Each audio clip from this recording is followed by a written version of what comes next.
হয়ে গেলে আমাকে মোবাইল দিয়ে দিন। ঠিক আছে। সমাজ এবং স্বাস্থ্য সচেতনতা শিবির হচ্ছে, ঠিক আছে? স্বাস্থ্য সচেতনতা কি? যে তোমরা কিভাবে দৈনন্দিন খাবারের মাধ্যমে, আমরা রোজ যেটা খাই, দৈনন্দিন খাবারের মাধ্যমে কিভাবে রক্তাল্পতা বা অ্যানিমিয়া, রক্তাল্পতা স্যার বলেছেন, রক্তাল্পতা মানে রক্ত অল্প থাকার যে থাকলে কি শরীরে ঘাটতি, রক্ত যদি ঘাটতি হয় আমরা জানি বলে না গায়ে রক্ত চেয়ে যাচ্ছে, বলে তো রক্তের চেয়ে যাচ্ছে, শরীরে যদি রক্তের কম থাকে তোমার কিন্তু শরীরে এমনি দুর্বল হয়ে যাবে। রক্ত আমাদের আমি যদিও বিরোধ করে স্যাম্পল বা ম্যাডাম বলে আমি তবুও আমরা যেটুকু জানি রক্ত কি করে আমাদের শরীরে রক্তের কাজ কি পুষ্টিগুণ মানে খাবার এবং অক্সিজেন, মূলত অক্সিজেন সরবরাহ করে, তাই তো? রক্ত কলাকোষে আমাদের সারা শরীরে এটাই এখানে আমি সুতরাং রক্ত যদি আমাদের শরীরে অল্প থাকে তাহলে আমরা নানা রকম ওষুধ খরচ করবো। এখন আমাদের সেই বয়স অল্প হবে, এখন আমরা কতটা বুঝতে পারছি না, বিভিন্ন রকম বয়স বাড়বে, বয়স বাড়ার সাথে সাথে হয়তো আমাদের অনেক রকম জটিল অসুখ করতে পারে। সুতরাং এই জন্য আমাদের সরকারি উদ্যোগে অনেক কিছু ব্যবস্থা নেওয়া হচ্ছে, তোমরা জানো কি জানো? প্রতি মাসে আয়রন ট্যাবলেট খাওয়ানো হয়ে থাকে, তাই তো? এবার আয়রন ট্যাবলেট খাওয়ানো হয়ে থাকে, এটা তো সরকারের দায়িত্ব, কিন্তু আমাদের নিজেদেরও তো দায়িত্ব আছে। আমাদের দৈনন্দিন খাবার, এই সমস্ত খাবার থেকে আমাদের শরীরে রক্ত তৈরি হয় প্রাকৃতিকভাবে, আমাদের সেই দিকে নজর দেওয়া উচিত। আমরা বিভিন্ন সৌভাগ্য এমন কিছু কিছু জিনিস পাওয়া যায় যেগুলো আমাদের প্রাকৃতিকভাবে ওগুলো দিয়ে আমাদের শরীরে রক্ত এমনি এমনি তৈরি হয়। যেমন আমরা উন্নত করে দিতে পারি কি ফুলের পাতা শাক, ফুলের পাতা চিনি সেও কাঁটা হয়, আবার আমরা ছোট ছোট ফুলের মধু এবং বলতে টাইপের হয়, তার একটু মধু আছে দিচ্ছি আমরা খেয়েছি, ওরা ভালো একটা তো যাই হোক এই শাক বা কাঁচকলা ডুমুর এই সমস্ত খাবার খেলে সেগুলো প্রতিরোধ করে দিতে পারে। এই কথা না, এবার তার সঙ্গে অবশ্যই সুষম খাদ্য, সুষম খাদ্য আমার কাঁচকলা তাদের বিভিন্ন খেলে মা বাবা খাবো না তা নয়, আমাদের পরিমাণ মতো আমাদের যে অনুযায়ী বয়স সেই অনুযায়ী আমাদের পরিমাণ মতো খাবার খেতে হবে, তাহলে আমাদের হয়তো অ্যানিমিয়া কমানোর জন্য ওষুধেরই প্রয়োজন পড়বে না। আর একটা মেয়েদের এই সম্পর্কে সচেতনতা দিয়ে, মেয়েরা হচ্ছে ভবিষ্যতের মা, আমরা সবাই প্রত্যেকে আমরা ভবিষ্যতের মা, তাই তো? সুতরাং শরীরের রক্ত আমি প্রথমেই বলে দিয়েছি, রক্ত কম থাকলে অনেক রকম অসুবিধা হতে পারে। তো আর আমরা যারা মা হচ্ছে তারা জানি যে রক্ত পাবো না, অবশ্যই তো আয়রন ট্যাবলেট খেতে হবে যাতে সুস্থ একটা সুন্দর তুমি বাচ্চা জন্ম দিতে পারো। তো এইটা আমাদের অ্যানিমিয়া, এবং এই সম্পর্কে আমাদের স্যার বলেছেন, আমি অনেক কথা বলেছি, অল্প অল্প দিনেও বেশি, কিন্তু স্যার বাকিটা বলছে।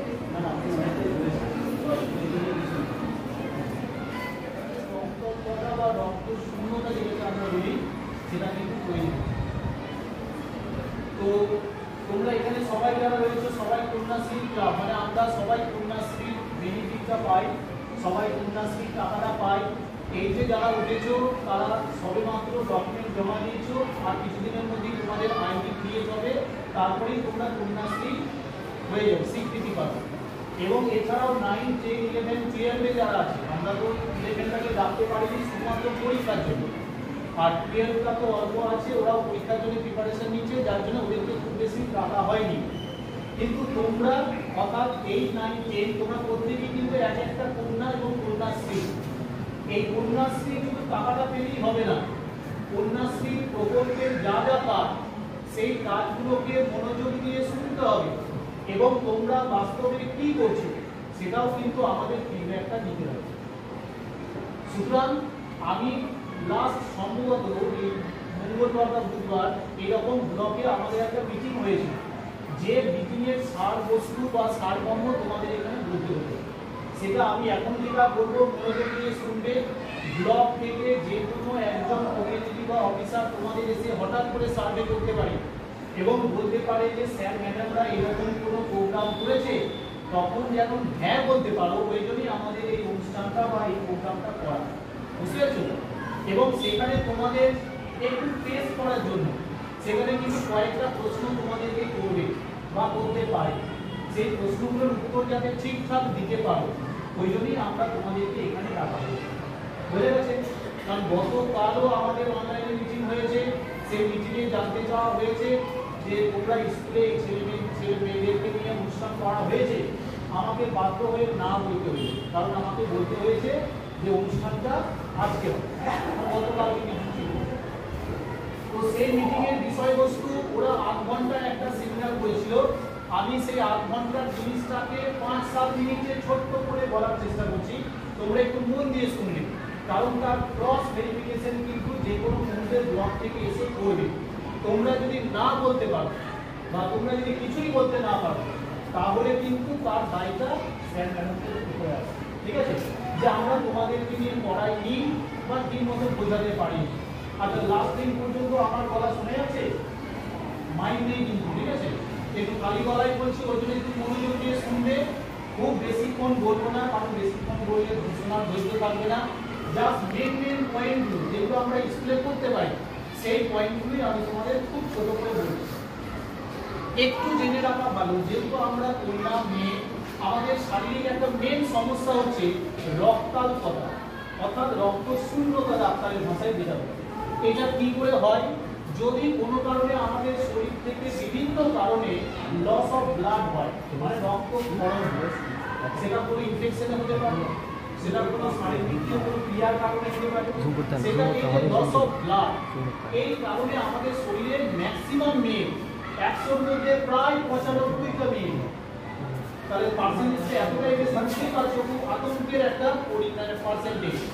অর্থাৎ বলতে গেলে বেশিরভাগ মেয়েরই এই রক্তাল্পতা বা রক্ত শূন্যতার সমস্যা থাকে। এই সমস্যাটার মেন কারণ আমাদের যে রক্তের যে মেন প্রোটিন হিমোগ্লোবিন, সেই হিমোগ্লোবিনটা ঠিকঠাক তৈরি হতে পারে, সেটা খাদ্যাভ্যাসের কারণেই হোক, আমাদের যে কোনো কারণেই হোক, রক্তে কিন্তু সেই হিমোগ্লোবিন যে মেন প্রোটিন, যার কাজ হচ্ছে আমাদের শরীরে ভালো এবং মন্দটাকে বিচার করা। অর্থাৎ আমাদের শরীরে যেটা ভালো সেটাকে অ্যাবজর্ব করে নেওয়া, আর যেটা খারাপ সেটাকে বাইরে থেকে শরীর থেকে বাইরে বের করে দেওয়া, যাতে আমরা সুস্থ শরীরে সুস্থ মনে বাঁচতে পারি। তাহলে এইটা যেহেতু হচ্ছে না, আর যার কারণে হচ্ছে না সেই রকম সমস্যায় আছে, তাহলে আমাদের গোটা শরীরটা কিন্তু সমস্যার মধ্যেই থেকে যাচ্ছে। এবার শরীর সমস্যায় আছে মানে তোমার মনটাও সমস্যায় থাকবে, কারণ শরীর এবং মন দুটোই তো ওতপ্রোতভাবে জড়িত। এই যে আমরা ক্লাস করতে গিয়ে দেখা যাচ্ছে আমরা মন দিয়ে ক্লাস করতে পারছি না, স্যার ম্যাডামদের পড়াটা ঠিকঠাক মনোযোগ দিয়ে শুনতে পারছি না, শোনার সেই ধৈর্যটা থাকবে। মেন কারণ হচ্ছে আমাদের সেই ধৈর্যটা নেই। সেই ধৈর্যটা কোথা থেকে আসবে? কারণ আমরা কিন্তু প্রত্যেকটাই অ্যানিমি হয়ে গেছি। অ্যানিমি বলতে যারা অ্যানিমিয়ার শিকার হয়, ঠিক আছে? তো মেয়েদের ক্ষেত্রে আমাদের সেদিন মিটিংয়ে বলা হলো যে মগরার একটা নাম করা গার্লস স্কুলে সার্ভে করা হয়েছিল, যে ওখানে যত কটা মেয়ে পড়ে যাদের বয়স 13 থেকে 19 বছর, তাদের প্রত্যেকের অনেক সার্ভে করে জানা গেল একটা আতঙ্কিত রেজাল্ট। ম্যাক্সিমাম মেয়ে, most of the girls are affected from anaemia, মানে অ্যানিমিয়া থেকে ওরা আক্রান্ত। তো সেই অ্যানিমিয়াটা এখন কিন্তু আমাদের মাথা ব্যথার একটা কারণ হয়ে দাঁড়িয়েছে, যার জন্য তোমাদের কিন্তু সেটা এখানে বলা হচ্ছে যে আমরা যদি একটু সচেতন হই, যদি আমরা এই ব্যাপারে একটু সচেতন থাকি, তাহলে অ্যানিমিয়ার মতো সমস্যা আমরা কিন্তু অনেকটাই কন্ট্রোল করতে পারি। কি করতে হবে আমাদের? না, আমাদের শরীরে যে হিমোগ্লোবিন, অর্থাৎ এই হিমোগ্লোবিনের মেন কারণ হচ্ছে আয়রন। আমাদের শরীরে প্রচন্ড আয়রনের ঘাটতি দেখা দিলে হিমোগ্লোবিন পরিমাণ ঠিকমতো হয় না, সেখানে ঠিকমতো পরিমাণে না হলে কাজটাও ঠিকঠাক হয় না। অর্থাৎ আয়রন সমৃদ্ধ খাবার, আয়রন সমৃদ্ধ কিছু জিনিস আমাদের শরীরে কিন্তু অ্যাবজর্ব, সেটা ডায়েট মনিটরিং মাধ্যমে হোক, মানে খাদ্যাভ্যাসের কারণেই হোক, বা যে কোনো ভাবেই হোক। এবার আমাদের যেটা করা সেটা হচ্ছে তোমাদের প্রত্যেকটা স্কুলে একটা আয়রন ট্যাবলেট দেওয়া হয়। তো ওই আয়রন ট্যাবলেটটাকে বলা হয় iron tablet with folic acid, লেখা আছে দেখবে। এটা কিন্তু তোমাদেরকে যখন ক্লাসে দেওয়া হয় এবং বলা হয় খাবার পর এটা খাবে এবং সপ্তাহে একদিন করে এটা খেতেই হবে, তখন কিন্তু তোমরা সেটা মনোযোগ দিয়ে ভালো করে ভেবে দেখো। যে অনেকে ভাবে যে এটা বিনা পয়সায় পাচ্ছি, এই না খেলেও চলবে, কিন্তু এইরকম ভাবনা যে আমাদের কাছে কতটা ক্ষতিকর সেটা কিন্তু তোমরা আগামী দিনে বুঝতে পারবে। সরকার চাইছে, আমরা চাইছি ওই আয়রন ট্যাবলেট যেটা স্কুল থেকে দেওয়া হবে সেটা কিন্তু তোমরা কখনোই আর ফেলবে না। সেটা কিন্তু টিফিনের মিড খাওয়ার পরে হোক, টিফিন করার পরেই হোক, বা বাড়িতে রাতের খাবার খেয়েই হোক, তোমরা কিন্তু ওই আয়রন ট্যাবলেটটা খাবে। দরকার হলে স্যার ম্যাডামরা ক্লাসে তোমাদের খেয়ে দেখাবে, এই খেয়ে কোনো অসুবিধা হয় না। অনেকে বলে মাথা ঘুরবে, অনেকে বলবে বমি বমি পাবে, অনেকে বলবে মাথা ঝিমঝিম করবে, এটা অনেকে বলছে, কিন্তু যারা বলছে তারা অলরেডি কিন্তু ওই অ্যানিমি হয়ে গেছে, মানে অ্যানিমিয়ায় এফেক্টেড হয়ে এই সমস্যাটা হচ্ছে। তাহলে আমাদের মেন যেটা দরকার, স্কুলে আমরা যেটা করতে পারি, স্কুল থেকে যে মেডিসিনটা অর্থাৎ যে আয়রন ট্যাবলেটটা প্রোভাইড করা হচ্ছে সেটা অবশ্যই কিন্তু আমাদেরকে দায়িত্ব করে খেতে হবে, আমার শরীরের সাথে, আমার স্বাস্থ্যের সাথে। বুঝে গেছে? এটা নাম্বার 1 মনে রাখবো। আচ্ছা, 2 নম্বর হচ্ছে বাড়িতে যখনই খাবারটা খাবো, ম্যাম এখনই বলছিল আয়রন সমৃদ্ধ খাবার খেতে হবে। আয়রন সমৃদ্ধ, আয়রন সব খাবারই পাওয়া যায়, মাছ মাংস ডিম থেকে শুরু করে সবুজ শাকসবজি থেকে শুরু করে কুলেখাড়া ডুমুর যেটা ম্যাম বলছিল সেটাও ভীষণ পরিমাণে পাওয়া যায়। এই জাতীয় খাবার প্রচন্ড পরিমাণে খেতে হবে। যদি আমরা সেটা ঠিকঠাক ভাবে খেতে পারি এবং ভালো মানে ঠিক পরিমাণে খেতে পারি, তাহলে কিন্তু আমাদের শরীরে আয়রনটা অনেকটাই কিন্তু রিকভার হবে। তো আমাদের যে রক্তাল্পতা বা অ্যানিমিয়ার প্রবলেমটা সেটা কিন্তু আস্তে আস্তে মিটে যাবে। ঠিক আছে? এবার খাবার খাওয়ার পর আমাদের, যদিও তোমাদের সেই অভ্যাসটা আশা করি নেই, অনেকে কিন্তু দেখেছি খাবার খাওয়ার পর চা কফি এই জাতীয় খেয়ে থাকে। এই জাতীয় খাবার বা হট ড্রিঙ্কস খেলে আমাদের সমস্যাটা কি হয় না, আমি যে খাবারটা খেলাম সেই খাবারটা কিন্তু সেটা ঠিকমতো শরীরে আমাদের অ্যাবজর্ব হতে পারে না, মানে ঠিক শরীর নিতে পারে না। এই জাতীয় যদি কারো অসুবিধা থাকে বা অভ্যাস থাকে সেটা কিন্তু আজ থেকেই ত্যাগ করে ফেলতে হবে। মানে আমরা শাকসবজি খাবো, ভালো পরিমাণে খাবো, এবং খাওয়ার পর যেন কোনো রকম হট ড্রিঙ্কস আমরা যাতে না পান করি সেটা কিন্তু নজর দিতে হবে। তাহলে যে আয়রনটা তুমি শরীরে নিলে সেটা কিন্তু শরীরে ঠিকঠাক কাজ করবে। বুঝে গেছো? আচ্ছা, নাম্বার 2 যেটা বললাম, তাহলে এটা কত নম্বর পয়েন্ট হলো? নাম্বার 2। তাহলে আয়রন বডি যেটা দেওয়া হচ্ছে আমরা ফেলবো না। যদি তোমার চোখের সামনে কেউ ফেলে সেটা তুমি লক্ষ্য করবে বা তাকে বলবে। এবং আজকেও আমরা এই আলোচনা থেকে আশা করছি তোমাদের কাছ থেকে আমরা পজিটিভ রেজাল্ট পাবো যে আয়রন ট্যাবলেট কিন্তু আজ থেকে আমরা খাওয়া শুরু করবো, কোনোভাবেই সেটা কিন্তু ফেলবো না, যেহেতু স্কুলে এটা আমাদের দেওয়া। আর বাড়িতে যখনই কোনো খাবার খাবে, যেহেতু আমরা গ্রাম বাংলার ছেলে মেয়ে, সুতরাং এই কুলেখাড়া ডুমুর এই জাতীয় খাবার তো আমাদের গ্রাম পরিবেশে অ্যাভেলেবেল, সুতরাং এগুলো তোমরা অবশ্যই চেষ্টা করে খাবে নিজের মানে শরীরকে বাঁচানোর জন্য। এটা করতে হবে। 3 নম্বর হচ্ছে, যদি দেখা যায় হয়তো আমার শরীরটা খুব দুর্বল লাগছে, এবার অ্যানিমিয়ার লক্ষণগুলো আমি মাঝখানে স্কিপ করে গেলাম, বললাম না। এবার অ্যানিমিয়ার মেন কারণটা হচ্ছে শরীরে যতটা রক্ত থাকা দরকার ততটা হয়তো নেই, রক্তের পরিমাণটা কমে গেছে। এবার আমরা বুঝবো কি করে? অনেক সময় হাতের চেটো দেখে আমরা বুঝতে পারি যদি ফ্যাকাসে হয়ে যায়, বা আমাদের চোখের যে পাতা একটুখানি টানলে দেখবে লাল লাল রক্তকণিকা দিয়ে থাকে বলে আমরা লাল দেখায়, সেটা যদি ফ্যাকাসে দেখায়, এইগুলো প্রাথমিক নিজে থেকেই আমরা লক্ষ্য করতে পারি যে আমি অ্যানিমিয়ায় কতটা সমস্যায় আছি। তো এইটা একটু দেখতে হবে। আর সবথেকে বড় কথা হচ্ছে আমরা প্রত্যেকেই কিন্তু একটা অ্যানিমিয়া পেশেন্ট, কিন্তু আমরা হয়তো এটা বুঝতে পারছি না, কিন্তু আস্তে আস্তে দিনের পর দিন এগুলো যদি চলতে থাকে তাহলে আগামী দিনে একটা সময় কিন্তু আমরা বুঝতে পারবো। সেই সময়টা আসার আগে আমাদের কিন্তু সচেতন হতে হবে, যার জন্য আমাদের এই অ্যানিমিয়া সচেতনটা ভীষণভাবে দরকার। তাহলে আমরা যেটা করবো সেটা হচ্ছে খাওয়া দাওয়াটা ঠিকঠাক করতে হবে, আয়রন ট্যাবলেটটা ঠিকঠাক খেতে হবে, প্রচন্ড পরিমাণে জলটা খেতে হবে। কারণ অনেকে আমি দেখেছি ম্যাক্সিমাম মেয়েরা কিন্তু জল খুব কম খায়, এটা কিন্তু কখনো করা যাবে না। বলতে বলতে জলটাও খাচ্ছে, এখন কেউ না পরে খাবে, ঠিক আছে, আমরা বেশিক্ষণ নেই। তো যাই হোক, সেই জলটা প্রচুর পরিমাণে খেতে হবে। জল খাওয়াটাও আমাদের শারীরিক বিভিন্ন সমস্যাগুলোকে দূর করবে। আর পর্যাপ্ত পরিমাণে ঘুম, আমরা কোনো রকম হয়তো টিভি দেখা হোক, সিরিয়াল দেখা হোক, মোবাইল দেখা হোক, যদি অভ্যাস থেকে থাকে অভ্যাসটা কমিয়ে পর্যাপ্ত পরিমাণে, অর্থাৎ দিনে 8 ঘন্টা ঘুম ম্যান্ডেটরি করা হচ্ছে। অর্থাৎ আমাদের 8 ঘন্টা যেমন পর্যাপ্ত ঘুম, এটা অনেক সমস্যা দূর করতে সাহায্য করবে, ঠিক সেই ঘুমটাও কিন্তু আমাদের ভীষণ দরকার। তাহলে এই কটা পয়েন্ট একটু মাথায় রাখবে, কারণ এমনি একটা বিরাট মেশিন, একটুখানি কথা সেটা বলা বোঝানো যাবে না, শেষ করাও যাবে না। কিন্তু যে সমস্যাগুলো মাথায় রাখলে আমরা অন্তত অ্যানিমিয়ার কোনো সমস্যাকে একটু কন্ট্রোল করতে পারি, সেই সমস্যাগুলো আমি তোমাদের একটু চারটে কথাই বলবো। আচ্ছা, যদি তারপরে একটু জেনে রাখার জন্য বলছি, যদি এরকম কারো সমস্যার ফিল হয়, তাহলে আমাদের ব্লক থেকে পরিষ্কার বলা যে মগরা হসপিটালে যদি তোমরা যোগাযোগ করো এরকম সমস্যা নিয়ে, তাহলে সেখানে খুব তাড়াতাড়ি তারা তোমার সেই চেষ্টা করবে এবং তার ভিডিও দিকগুলো কি সেগুলো নিয়ে আলোচনা করবে। ঠিক আছে? তো যাই হোক, সমস্যা স্কুলে বলতে পারো, তোমাদের পাড়ায় আশা কর্মীরা আছে তাদের কাছে বলতে পারো, কারণ তারা ইন্টারনেটে সেখানেও তারা ছিল, তারাও ভীষণটা ভালো করে বলতে পারবে। সুতরাং আমাদের স্কুল থেকে যেটুকু বলা সেটুকু তোমাদেরকে বলা হলো, সেটা তোমরা সেই মতো করে চলবে, এইগুলো শুনবে আর অর্থাৎ কথার মতো সমস্যাকে তোমরা কন্ট্রোল করবে। এই আশা রেখি আমাদের ছোট্ট কথা।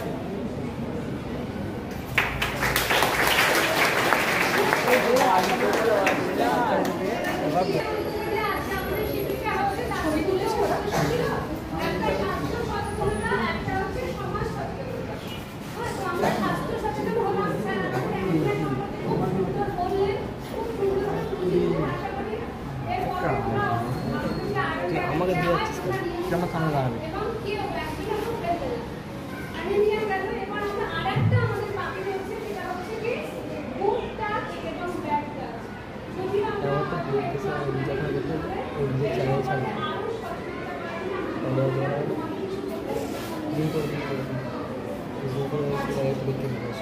গুড টাচ মানে কি? গুড মানে কি? টাচ মানে ব্যাড টাচ মানে আরে এই দুটো কি, এই দুটোর মধ্যে পার্থক্যটা কি সেটা আমরা একটু বুঝে নেব। আচ্ছা, প্রথমে বলি, তোমরা কাগজ পড়ো, টিভি দেখো তো? দেখো তো? প্রতিদিন আমরা যত না ভালো খবর দেখি, মানে ভালো কিছু আবিষ্কার হচ্ছে, ভালো কিছু তৈরি হচ্ছে, তার থেকে খারাপ খবর আমরা দেখি। এ মারা গেল, ওকে মেরে ফেলা হলো, ওর দেহ উদ্ধার হলো, এরকম।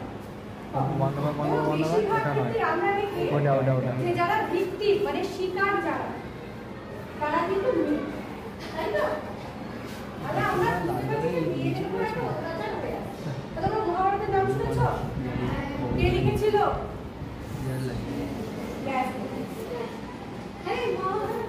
মহাভারতের দ্রৌপদীর বস্ত্রহরণ বলে একটা চ্যাপ্টার আছে, তাই তো? সেখানে আমরা কি দেখলাম? দ্রৌপদীর 5 স্বামী পাশা খেলায় হেরে গেল, তখন দুর্যোধন দুঃশাসন, এই দুষ্কৃতী 100 ভাই ছিল, তারা দ্রৌপদীর চুলের মুঠি ধরে এনে তাকে ঘোড়ার সভার মাঝে ফেলে তার কাপড়টা ধরে টানতে লাগলো। তাহলে দেখো, সেই মহাভারতের যুগে কিন্তু মেয়েদের উপর অত্যাচার হয়েছে, এবং সেখানে যারা বসে রয়েছে বড় বড় যোদ্ধা, তারা কি করলো? চোখ বুঝে বসে রইল, বলে আমরা কিছু দেখিনি, আমরা কিছু জানি। তো তাদের হয়তো কিছু সমস্যা ছিল, তারা প্রত্যেকে রাজ পরিবারের লোক, তো দুর্যোধন রাজপুত্র, তার বিরুদ্ধে কিছু বলতে পারে। সেই মুহূর্তে দ্রৌপদীর সম্মান একজন বাঁচিয়েছিলেন, তিনি কে? শ্রীকৃষ্ণ। আমরা দেখলাম কৃষ্ণ এরকম হাত তুলে রয়েছে, তার হাত থেকে বস্ত্রের জোগান হচ্ছে, এবং দ্রৌপদীর পুরো শরীর সেই বস্ত্রে আবৃত হয়ে গেল, এবং দুর্যোধন বস্ত্র খুলতে খুলতে ক্লান্ত হয়ে পড়ে গেল। তাহলে শুরুটা এইখানে মহাভারতের যুগেও, এবং আজ পর্যন্ত সেই ধারাটা চলে আসছে। আটকানোটা কদিন আগে যে আর্থিক উত্তাল হয়ে গেল, প্রায় 1 মাস পার হয়ে গেছে, এবং সেখানে একজন তরুণী ডাক্তার মারা গিয়েছিলেন। প্রথমে বলা হলো তাকে অত্যাচার করা হয়েছে, এবং ধর্ষণের আমরা ভীষণ পরিচিত, মানে কারো ইচ্ছার বিরুদ্ধে জোর করে তার সঙ্গে একটা শারীরিক সম্পর্ক স্থাপন করা। তোমাদেরকে আমি খুব ফ্র্যাঙ্কলি বলছি, যেহেতু তোমরা এখন বড় হয়ে গেছো, তো তোমাদের এই কিন্তু জেনে রাখা দরকার। এবার দেখো, এই যে একটা বড় ঘটনা ঘটে গেল, সবাই জানতে পারে, এর বাইরেও কিন্তু অনেক ঘটনা ঘটে আমাদের পরিবারে, সমাজে, সেগুলো কিন্তু আমরা জানতে পারি। কারণ কি? যে অত্যাচারী হচ্ছে সে বলতে লজ্জা পায়। মাকে যখন গিয়ে মা বাড়ি বলিস না, কিছু লোকে নিন্দে করবে, সে ভয় পেয়ে গেল। বা যে অত্যাচার করছে সে ভয় রাখে, বলবি না কিন্তু ওকে কিন্তু দেখে নেবে, সে আরো ভয় পেয়ে যায়, সে বলে। এটা কিন্তু করলে হবে। প্রথমে যখন তোমরা বুঝছো যে হ্যাঁ কেউ আমাকে শারীরিকভাবে হেনস্থা করছে, সেটা কিন্তু বলবো। বাড়িতে যদি মা না শুনে, দিদি না শুনে, তোমরা স্কুলে এসে আমাদের ম্যাডাম বলছো, কিন্তু লুকিয়ে যাবে, কারণ একটু একটু করে অন্যায় জমা হতে হতে সেটা একসময় কিন্তু বিরাট আকার নেয়। আমাদের উচিত কি অন্যায়টাকে একদম সমূলে শুরু যখন হলো তখনই সেটাকে নষ্ট করে দেবে। এবং যে মানুষটা অন্যায় করছে তার উচিত শাস্তি হবে।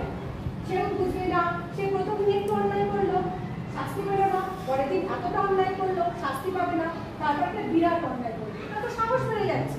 তো দেখো আমি তো অন্যায় করছি, কেউ আবার কিছুই করতে পারছে না। প্রথম দিন সে যখন অন্যায়টা করবে তখনই তার সে অন্যায় মূলে আঘাত করতে হবে। এটা বোঝা গেছে তো? এবার দেখো গুড টাচ ব্যাড টাচ। আমাদের বাড়িতে আমাদের সঙ্গে কে থাকে? মা, বাবা, দাদা, দিদি, কাকিমা, জেঠিমা সবাই।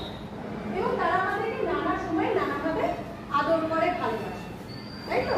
তোমাদেরকে আমি এবার কিছু কিছু জিনিস দেখাবো যেগুলো তোমরা একটু বোঝার চেষ্টা করো। ধরো কেউ এসে তোমার গালে এইভাবে একটু হাত দিয়ে বলে কি রে কেমন আছিস, এটা কি কাজ? এর ফলে আমার কিন্তু খারাপ কোনো ফিলিংস হলো, বাবার একবারও মনে হলো না যে আমার কেউ ক্ষতি করতে আসছে। হলো আমি যদি বলি কি রে কেমন আছিস, এটা গুড টাচ, আমি চাপে দিলাম, ছেড়ে দিলাম, ঠিক আছে?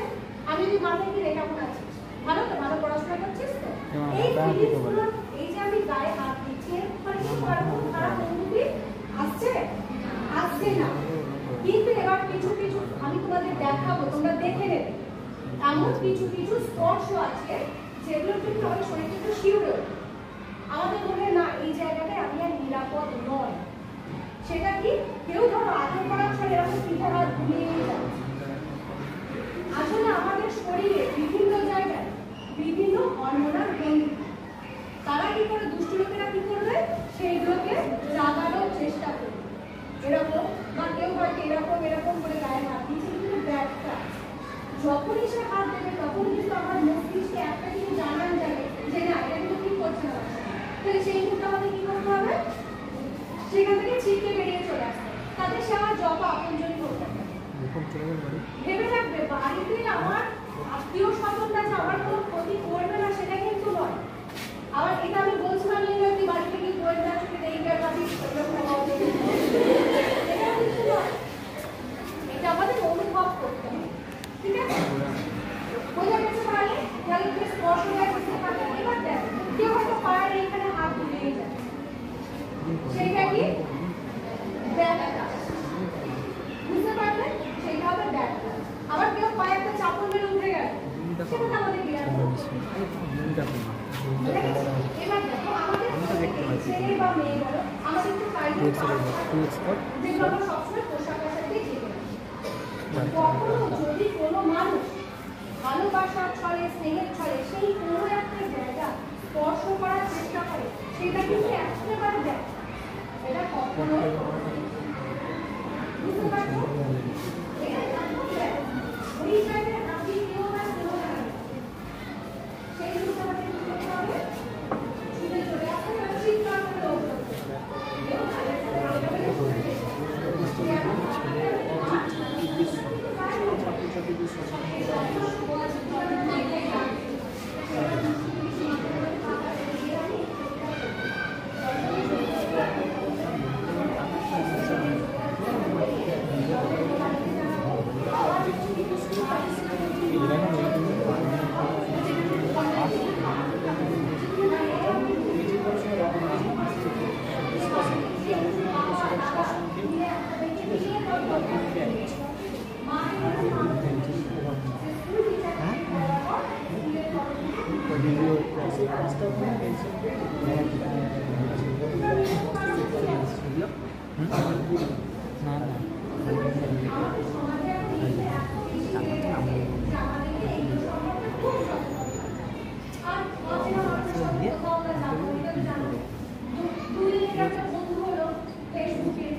সেই নিষিদ্ধ জায়গা আমরা যাকে বলি, সেই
সমস্যা থাকে আমাদের সঙ্গে কথা বলবে, হ্যাঁ সেটা হয়ে গেছে। আশা করছি সবাই দুটো বিষয় যেগুলো ছিল স্বাস্থ্য সচেতনতা এবং সমাজ সচেতনতা দুটো খুব ভালোভাবে অনুভব করতে পেরেছো, তাই তো?